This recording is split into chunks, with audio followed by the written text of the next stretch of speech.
Yum Warriors, it's Phyllis with Yogability, and we're here today on day 20 of our challenge, our 1 day, 1 pose challenge, to do something that's not really pose, but it's a transition. So we use transitions a lot when we go from standing poses to poses on the mat.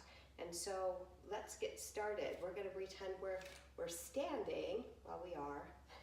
We're not going to pretend. We're really going to stand on the mat. So somewhere on the mat where you can do a forward fold. So inhale, bring those arms up. Exhale, forward fold, reaching for the mat, touching the mat. Now, if you can't touch the mat with your legs straight, then put a bend in your knees. Bend as much as you can to get your hands flat on the mat. Okay? And once you're there, we're going to take one knee down at a time. So this is the easiest, safest way to do a transition from a standing pose down to the mat. I'm going to sit up into hero's pose. And now we're going to go back the other way. So to do that, again, we're going to place hands on the mat. We're going to come up kind of like in tabletop position. Turn those toes under. Push into the toes. Into our downward facing dog, and then walk those feet up to our hands, or you can jump it up if you're a little bit more flexible. Inhale, roll all the way up, and that's the easiest, safest way to do a transition. We're going to do it from the chair now. Now, if it's been a while since you've done transitions from chair to floor or floor to chair, I want you to make sure you have somebody with you, somebody who can help you if you're unable to get back up. Because what I want most for you is health and safety, and if you don't have that, then I'm not being responsible. So you need to make sure that before you try something like this, that this is something that you can do.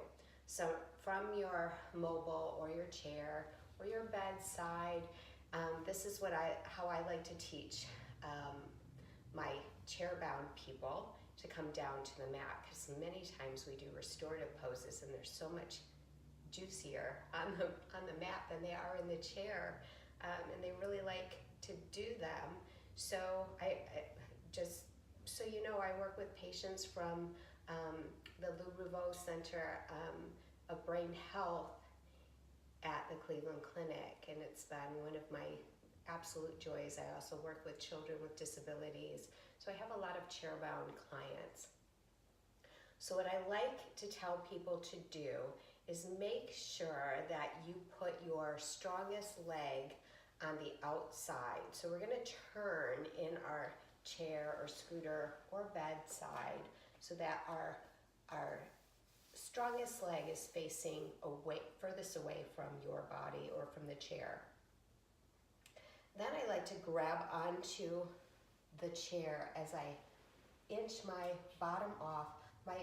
My not as stable leg is going to start flipping backwards. So I'm going to flip that foot to the back and then come down on this knee. And I'm using the strength, pushing into this outer leg, pushing into the foot as I grab onto the chair.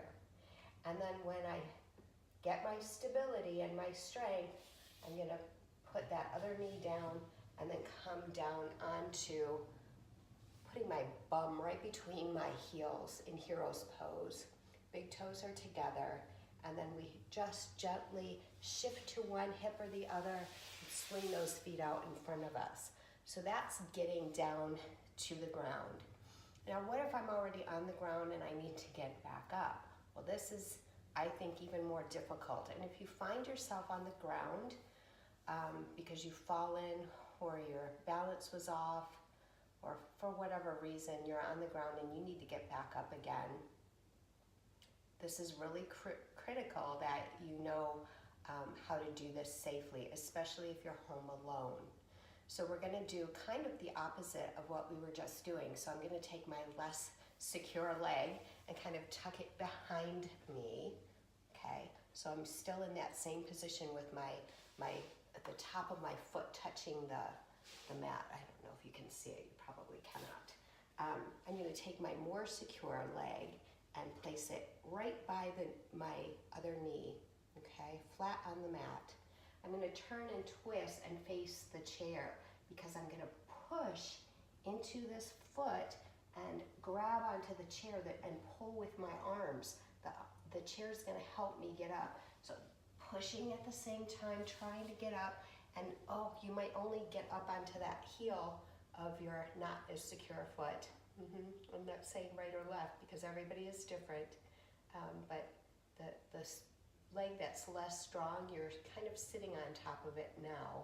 And once you get nice and stable here, we're going to rock forward once again, push into that secure foot, get up just high enough to twist your bum onto that chair, and then you're seated again. So that takes some practice and some doing. You have to build some strength. That's why I'm saying if you have a person, if you haven't done it in a while, have a person there to help you and guide you. If you have straps that help you pull you up, even better. But this is something for everyone's safety to know how to get up and down from floor to standing or floor to chair. I hope you enjoyed today. I hope to see you again tomorrow. Have a great day, everybody. See you tomorrow.